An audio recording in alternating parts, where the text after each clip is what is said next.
കൂട്ടുകാരെ, എന്തൊക്കെയുണ്ട് വിശേഷങ്ങൾ?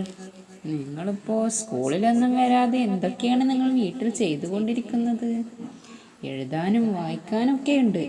അതേ പുറമെ നിങ്ങൾ വീട്ടിൽ പണി ചെയ്യാനും ഉമ്മയെ സഹായിക്കാറുണ്ടോ? മടിയൊന്നും കൂടാതെ വളരെ താല്പര്യത്തോടെ പണി ചെയ്യുന്നവരെ നാം എന്താ വിളിക്കുക? ഉത്സാഹി. എന്നാലോ മടിയോടെ ഒരു താല്പര്യമില്ലാതെ പണിയെടുക്കുന്നവരെ നാം എന്താ വിളിക്കുക? മടിയന്മാർ. അപ്പോൾ നമ്മൾ ഉത്സാഹിയാവണമല്ലേ? ഓരോ പണികളും അതിൻ്റെ സമയത്ത് തന്നെ ചെയ്യണം. അല്ലെങ്കിലോ അത് കുന്നുകൂടി നമുക്ക് ഒരുമിച്ച് ചെയ്യാൻ കഴിയില്ല. മടിയൻ മല ചുമക്കും എന്ന് നിങ്ങൾ കേട്ടിട്ടുണ്ടാവും. നമുക്കൊന്ന് പഠിക്കാനുള്ളത് ഒരു മടിയനായ കഴുതയെക്കുറിച്ചാണ്. എന്നാൽ നമുക്ക് പാഠം നോക്കാം. പാഠം 3. മടിയന് കിട്ടിയ ശിക്ഷ. ഖാദർ ഒരു കൃഷിക്കാരൻ ആയിരുന്നു. അയാൾക്ക് ഒരു കാളയും ഒരു കഴുതയും ഉണ്ടായിരുന്നു. കാള ഉത്സാഹിയും കഴുത മടിയനുമായിരുന്നു. കാള വയലിൽ വിശ്രമമില്ലാതെ പണിയെടുക്കുമ്പോൾ കഴുത പണിയൊന്നും ചെയ്യാതെ അലഞ്ഞു നടന്നു. വിശ്രമമില്ലാതെ പണിയെടുത്താൽ പെട്ടെന്ന് ആരോഗ്യം നശിച്ചു ചത്തുപോകുമെന്ന് ഒരു ദിവസം കഴുത കാളയോട് പറഞ്ഞു. ഇത് കേട്ട് ആ പാവം പൊട്ടിക്കരഞ്ഞു പോയി. പണി ചെയ്യാതിരിക്കാൻ ഒരു ഉപായവും കഴുത പറഞ്ഞു കൊടുത്തു. അടുത്ത ദിവസം വയലിലേക്ക് കൊണ്ടുപോകാൻ കൃഷിക്കാരൻ എത്തുമ്പോൾ ചത്തതുപോലെ കിടക്കണമെന്നായിരുന്നു ഉപദേശം. കാള കഴുത പറഞ്ഞതുപോലെ അനുസരിച്ചു.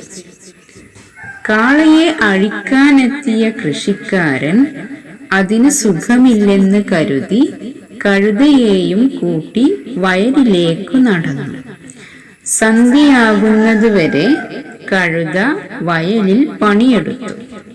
അന്നു മുതൽ ആ മടിയനു പതിവായി പണിയെടുക്കേണ്ടി വന്നു. തെറ്റു ചെയ്യാൻ മറ്റുള്ളവരെ ഉപദേശിച്ചാൽ ശിക്ഷ കിട്ടുമെന്ന് അവൻ അങ്ങനെ മനസ്സിലാക്കി. ഇതാണ് കഥ. ഖാദർ ആരായിരുന്നു? ഖാദർ ഒരു കൃഷിക്കാരനായിരുന്നു. അദ്ദേഹത്തിന് എന്തെല്ലാമാണ് ഉണ്ടായിരുന്നത്? ഒരു കാളയും ഒരു കഴുതയും. കാള എങ്ങനെ ഉണ്ടായിരുന്നു? കാള ഉത്സാഹിയായിരുന്നു. കഴുതയോ? കഴുത മടിയനായിരുന്നു. കാള എന്തെല്ലാമാണ് ചെയ്തിരുന്നത്? കാള വയലിൽ വിശ്രമമില്ലാതെ പണിയെടുത്തു. കഴുതയോ? പണിയൊന്നും ചെയ്യാതെ അലഞ്ഞു നടന്നു. പിന്നീട് കഴുത കാളയോട് ഒരു കാര്യം പറഞ്ഞു കൊടുത്തു അല്ലേ? എന്തായിരുന്നു ആ കാര്യം? നീ വിശ്രമമില്ലാതെ പണിയെടുത്താൽ പെട്ടെന്ന് തന്നെ ആരോഗ്യം നശിച്ച് ചത്തുപോകുമെന്നാണ് ഒരു ദിവസം കഴുത കാളയോട് പറഞ്ഞു കൊടുത്തത്.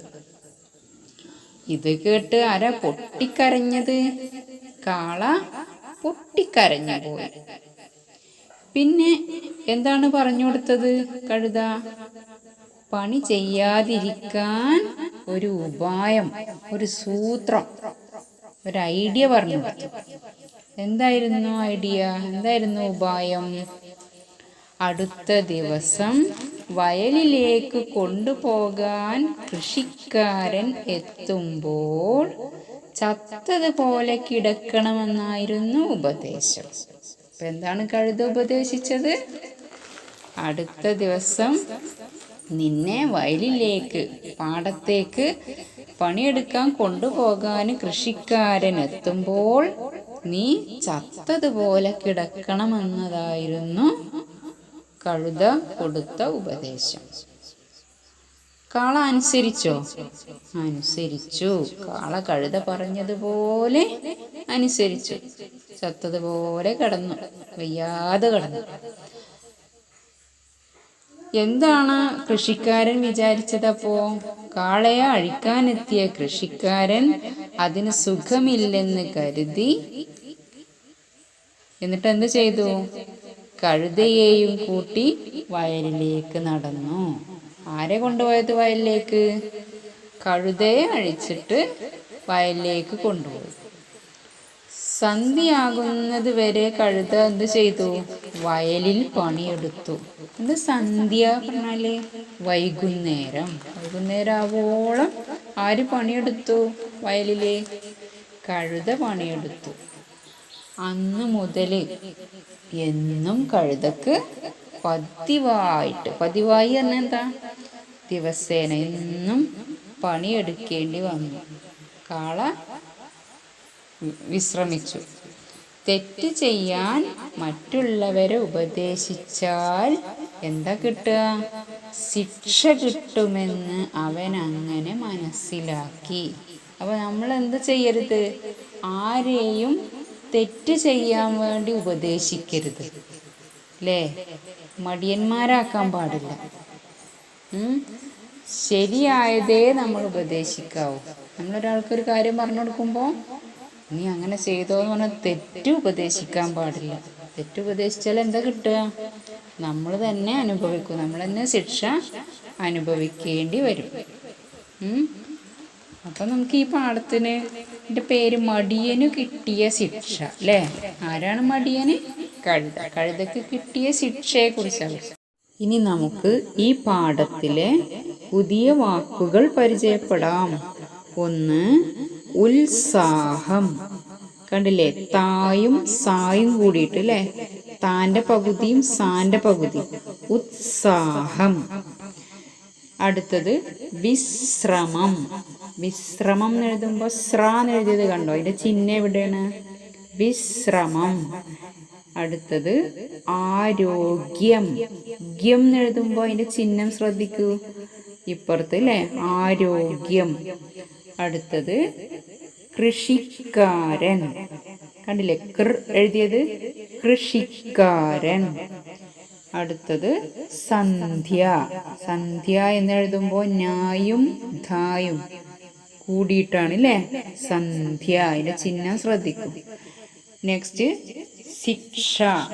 കായും ഷായും കൂടി ചേർന്ന് ശിക്ഷ. ഈ ഈ വാക്കുകൾ നിങ്ങൾ 5 or 10 പ്രാവശ്യം നിങ്ങളുടെ റഫ് നോട്ട് ബുക്കിൽ എഴുതി പഠിക്കണം. അടുത്തത് പേജ് നമ്പർ 110 അഭ്യാസങ്ങൾ നോക്കൂ. സമാന പദങ്ങൾ. ഉത്സാഹം, അതിന്റെ അർത്ഥം എന്താണ്? ജോലി ചെയ്യാനുള്ള താല്പര്യം. അടുത്തത് മടിയൻ. ജോലി ചെയ്യാൻ താല്പര്യമില്ലാത്തവനാണ് മടിയൻ. അപ്പോൾ ഉത്സാഹി എന്നതിൻ്റെ വിപരീതമാണെന്ത്? മടിയൻ.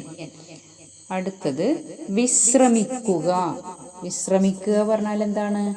ക്ഷീണം തീർക്കുക, അല്ലെ? ഒരാൾ വിശ്രമിക്കുക പറഞ്ഞാൽ അയാൾ ക്ഷീണം മാറ്റുക. അടുത്തത് ഉപായം. ഉപായം എന്ന് പറഞ്ഞാൽ സൂത്രം. ഒരു സൂത്രം തോന്നി, ഒരു ഉപായം തോന്നി, അല്ലെ? ഉപായം എന്നതിന്റെ അർത്ഥം സൂത്രം. അടുത്തത് ഉപദേശിക്കുക. ഉപദേശിക്കുക പറഞ്ഞാല് നല്ലത് പറഞ്ഞു കൊടുക്കുക. ഒരാൾക്ക് നല്ലത് പറഞ്ഞു കൊടുക്കുന്നതിനാണ് ഉപദേശിക്കുക എന്ന് പറയുന്നത്. അടുത്തത് അനുസരിക്കുക. ഒരാൾ പറയുന്നത് പോലെ പ്രവർത്തിക്കുക. ഇനി പേജ് നമ്പർ 110 1. ഉത്സാഹിയും മടിയനുമായിരുന്നു, വിശ്രമമില്ലാതെ, ഉപായവും ഉപദേശം അനുസരിച്ചു എന്നീ പദങ്ങൾ പാഠഭാഗത്തു നിന്ന് കണ്ടെത്തി അടിയിൽ വരക്കുക. നിങ്ങൾ കണ്ടെത്താനാണ്. നെക്സ്റ്റ് 2. ചിത്രം നോക്കി എഴുതാം. ഈ ചിത്രത്തിലെ വിഷയമാണ് ഇവിടെ എഴുതേണ്ടത്. പാഠഭാഗം നോക്കിയിട്ട് ഇപ്പുറത്തേക്ക് എഴുതണം കേട്ടോ. അയാൾക്ക് ഒരു കഴുതയും ഒരു കാളയും ഉണ്ടായിരുന്നു. അടുത്തത് എന്താണ് ചിത്രത്തിൽ കാണുന്നത്? കാള കാള കഴുത പറഞ്ഞതുപോലെ അനുസരിച്ചു. അടുത്തത് എന്താണ് നമ്മൾ ചിത്രത്തിൽ കാണുന്നേ? കാളയെ അഴിക്കാനെത്തിയ കൃഷിക്കാരൻ അതിന് സുഖമില്ലെന്നു കരുതി കഴുതയെയും കൂട്ടി വയലിലേക്കു നടന്നു. അടുത്തതോ, നാലാമത്തെ, സന്ധ്യയാകുന്നത് വരെ കഴുത വയലിൽ പണിയെടുത്തു. ഇതാണ് നാലാമത്തത്. അത് നിങ്ങൾ എഴുതുക. നെക്സ്റ്റ് നമ്പർ 111 ഉത്തരം എഴുതാം. ഉത്തരം കണ്ടെത്തി എഴുതാം. അത് നിങ്ങൾ ഇതിൽ നോക്കിയിട്ട് നിങ്ങളുടെ നോട്ട്ബുക്കിൽ എഴുതണം. ഒന്നാമത്തെ ചോദ്യം, ഖാദർ ആരായിരുന്നു? 2, കാളയും കഴുതയും എങ്ങനെയുള്ളവർ ആയിരുന്നു? കഴുത കാളയെ ഉപദേശിച്ചത് എന്ത്? കഴുതയ്ക്ക് എന്താണ് മനസ്സിലായത്? 5, ഈ കഥയിലെ ഏത് മൃഗത്തെയാണ് നിങ്ങൾക്ക് ഇഷ്ടപ്പെട്ടത്? അത് നിങ്ങൾക്ക് ഇഷ്ടമുള്ള മൃഗത്തിനെ എഴുതാം കേട്ടോ. 6, ആറാമത്തത്, ഈ കഥയ്ക്ക് മറ്റൊരു പേര് കൊടുക്കാമോ? ഇതിൻ്റെ തലക്കെട്ടില്ലേ, എന്താണ് ഇതിൻ്റെ തലക്കെട്ട്? ഈ പാഠത്തിൻ്റെ മടിയനു കിട്ടിയ ശിക്ഷ അല്ലേ? ഇതുപോലെ മറ്റൊരു പേര് നമുക്ക് കൊടുക്കാൻ പറ്റുമോ എന്നാണ് ചോദ്യം. എന്തായിരിക്കും നമ്മൾ കൊടുക്കുക? നിങ്ങൾക്ക് ഇഷ്ടമുള്ള ഒരു പേര് കൊടുക്കാൻ പറ്റുമോ? മടിയനായ കഴുതയും മിടുക്കനായ ആരാണ്? കാളയും അല്ലേ? അതുപോലെ വേറെന്ത് പറയാം? മടിയൻ മല ചുമക്കും. അങ്ങനെ ഇഷ്ടമുള്ള പേര് നിങ്ങൾക്ക് കൊടുക്കാം കേട്ടോ. നെക്സ്റ്റ്, നാലാമത്തത്, കഥയിൽ നിന്ന് എത്ര ചോദ്യങ്ങൾ സ്വന്തമായി നിർമ്മിക്കാം? മാതൃക തന്നിട്ടുണ്ട്. കൃഷിക്കാരൻ്റെ പേര് എന്തായിരുന്നു? അതുപോലെ നമുക്ക് ഈ പാഠം നോക്കിയിട്ട് ഇഷ്ടമുള്ളത്ര ചോദ്യങ്ങൾ സ്വന്തമായിട്ട് ഉണ്ടാക്കാം. അത് നോക്കി എഴുതൂട്ടോ. 5ാമത്തെ ചോദ്യം, ഒന്നിലധികം പദങ്ങൾ ചേർന്നുണ്ടായ ഒറ്റപ്പദങ്ങൾ കണ്ടെത്തൂ. അതായത് പണിയെടുത്താൽ, പണി പ്ലസ് എടുത്താൽ, അതുപോലെ കൂടി ചേർന്ന പദങ്ങൾ ഉണ്ടാവില്ലേ? എന്തൊക്കെയാണ് അത് നിങ്ങൾ കണ്ടെത്തുക കേട്ടോ. വിശ്രമമില്ലാതെ, വിശ്രമം പ്ലസ് ഇല്ലാതെ. പണിയെടുക്കുമ്പോൾ, പണി പ്ലസ് എടുക്കുമ്പോൾ. അതുപോലെ വാക്കുകൾ നിങ്ങൾ കണ്ടെത്തുക കേട്ടോ. അടുത്തത്, ഓരോ ചിത്രത്തിനും താഴെയുള്ള അക്ഷരം ചേർത്തു ചിത്രത്തിൽ ആരെന്ന് അല്ലെങ്കിൽ എന്തെന്ന് എഴുതാമോ? നിങ്ങൾ കണ്ടില്ലേ അവിടെ ചിത്രങ്ങൾ? ക എന്ന് തന്നിട്ടുണ്ട് അല്ലേ? ക എന്ന വാക്ക് കൊണ്ട് ഇതിന് പേരെഴുതാൻ. കാക്ക. നെക്സ്റ്റ്, ഘ നഖം. ഗജം. ഗജം എന്ന് പറഞ്ഞാല് ആന അല്ലേ? ആനക്ക് ഗജം എന്നും പറയും. നെക്സ്റ്റ്, ഘ മേഘം, മഴക്കാറ് അല്ലേ? അടുത്തത് ക്വസ്റ്റ്യൻസ് 7, വേഗത്തിൽ വായിക്കാമോ? എന്താ ഇവിടെ എഴുതിയിട്ടുള്ളത്? ശീശീശകടകട ശൂരൻ കടലിൽ ചെന്നു കിട. അതൊന്ന് പറഞ്ഞു നോക്കുക. അതുപോലെ പേജ് നമ്പർ 112 ഭാഷാ പരിശീലന പ്രശ്നങ്ങൾ അല്ലേ? 1, പദസൂര്യൻ നിർമ്മിക്കാം. വയൽ എന്നതിന് ചുറ്റും എഴുതണം അല്ലേ? എന്തൊക്കെ എഴുതുക? കർഷകൻ, മഴ, കൊയ്ത്ത്, വിത്ത്. ഇനി ഈ വാക്കുകൾ ഉപയോഗിച്ച് നമ്മളോട് എന്ത് പറഞ്ഞിട്ടുണ്ട്? വാക്യങ്ങൾ എഴുതാൻ. എന്തൊക്കെ എഴുതാം? വയൽ, വിത്ത് വിതക്കുന്നതിന് മുൻപ് വയൽ ഉഴുതുമറിക്കണം, വയലിൽ പണിയെടുക്കണം. അങ്ങനെ നമുക്ക് ഇഷ്ടമുള്ള വാക്യം നിർമ്മിക്കാം. അടുത്തത് മടിയൻ. മടിയൻ എന്നതിന് ചുറ്റും എന്തൊക്കെ എഴുതിയിട്ടുള്ളത്? ദുഃഖം, ദാരിദ്ര്യം, പരിഹാസം, പട്ടിണി. അപ്പൊ അതുകൊണ്ട് നമ്മളെങ്ങനെ വാക്യം ഉണ്ടാക്കിയിട്ടുണ്ട്? മടിയനെ എല്ലാവരും പരിഹസിക്കും, മടിയൻ പട്ടിണി കിടക്കേണ്ടി വരും. അടുത്തത് 3.